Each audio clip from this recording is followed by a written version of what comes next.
Hello guys, gawa tayo uli ng itong may natitira pang bus na empty, kaya gagawa tayo uli ng centerpiece, Christmas centerpiece. Ito ang mga mga sangkap niya. Galing sa gubat ang mga ito. Oh. Tapos di pa ganyan. So yan dito mga fresh na mga planters, centerpieces, pero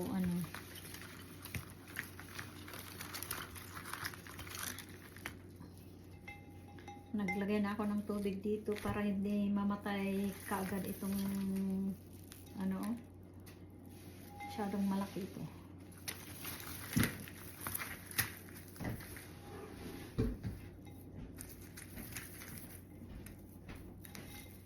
Ganun lang.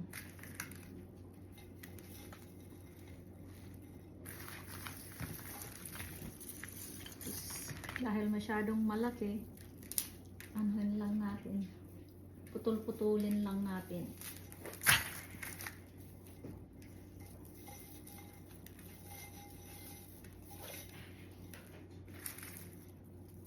Simple, para hindi na nga bibili ng pang dekorasyon pa. Maglagay lang tayo ng twigs. Sa gubat lang nang galing lahat ng mga to.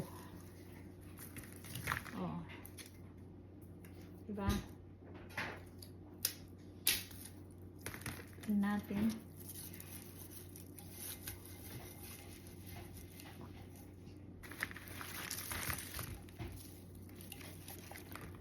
Itong pine cone.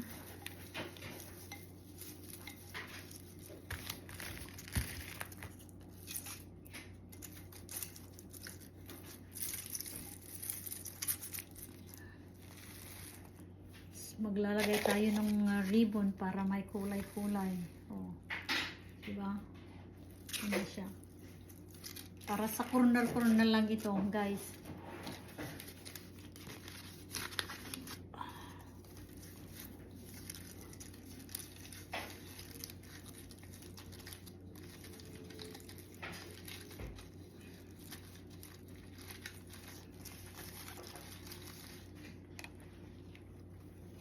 Para may red, may pansit siya dyan.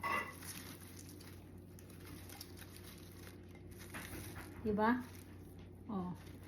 Simpleng-simple guys.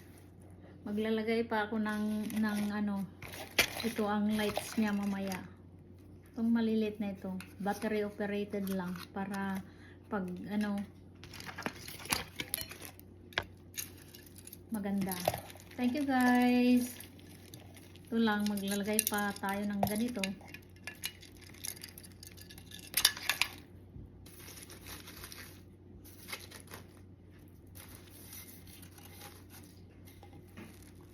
Oh.